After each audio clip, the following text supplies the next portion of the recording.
As you come up to 10, that is their god. That is 10. That is the hermaphrodite.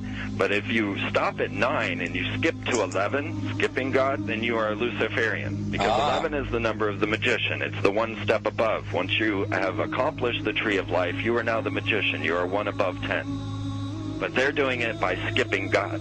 That's the symbolism of 9/11.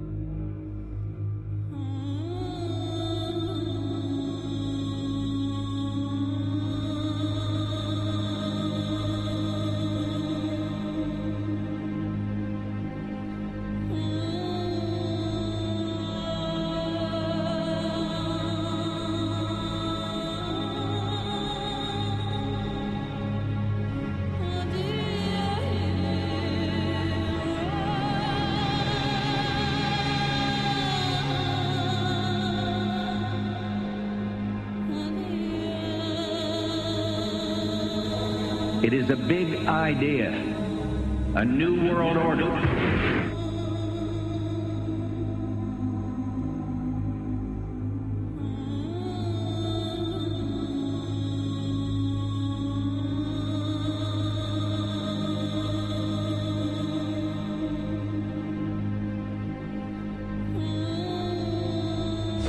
We were on assignment. We were supposed to kill 2 birds with 1 stone. In Fight Club, Project Mayhem destroys a giant bronze spherical sculpture. This seems an obvious reference to the sphere at the World Trade Center complex. Trust me. Everything's gonna be fine. In a pivotal scene reminiscent of 9/11, we see the destruction of skyscrapers and the change of a skyline. Second anniversary of the 9/11 attack on the World Trade Center, George Bush asked for an $87 billion increase in military spending.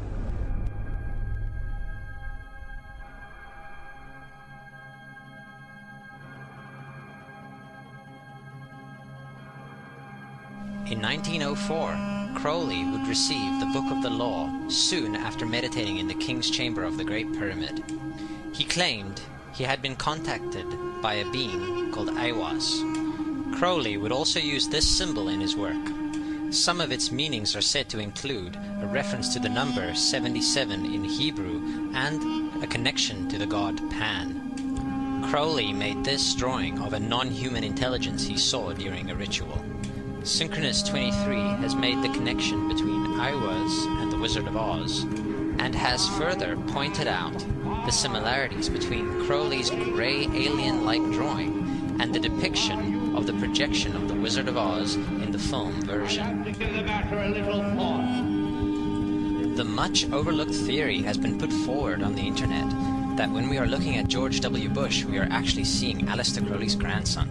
I have suggested that this video footage of George W. Bush reading The Pet Goat, coinciding with the start of the 9/11 mega ritual, is in fact a dedication of the 9/11 mega ritual to the great god Pan by Aleister Crowley's grandson.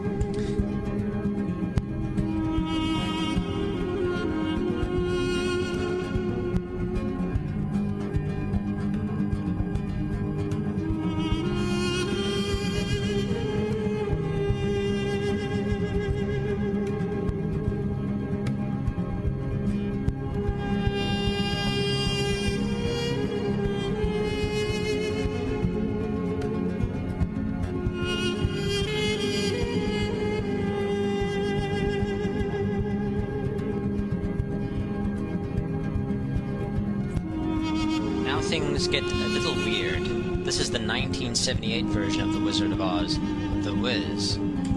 Again, we see the Emerald City connected to New York. On arriving at the end of the Yellow Brick Road, Dorothy and her companions go through the circular portal. Through the door, we see 3 pyramids. Behind the pyramid shape, in between the pyramid pillars of the World Trade Center, we see the sphere, the representation of the Kaaba.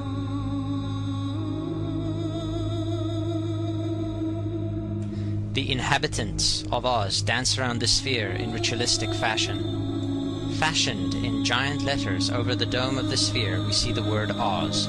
Oz, symbols of Pan and Aiwass, seen smack at the heart where the new Aeon was ushered in, and where the Stargate was opened.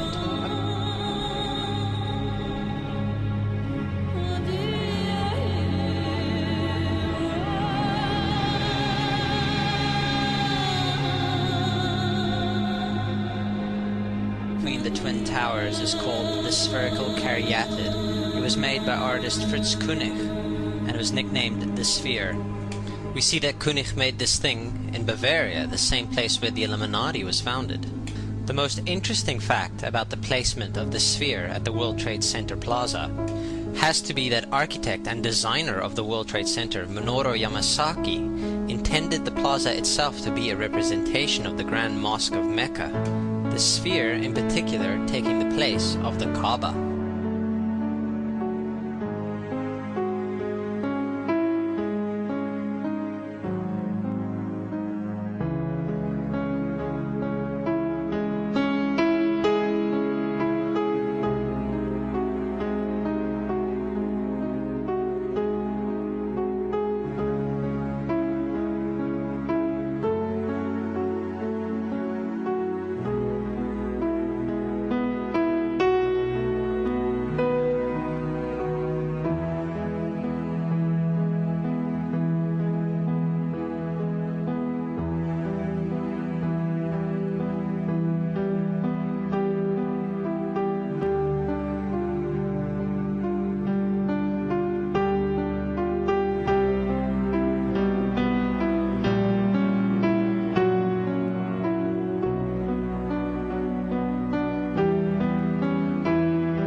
So, my friends, it's time you start placing your faith and your dedication to the one and only God, the everlasting creator of everything on earth and in the universe.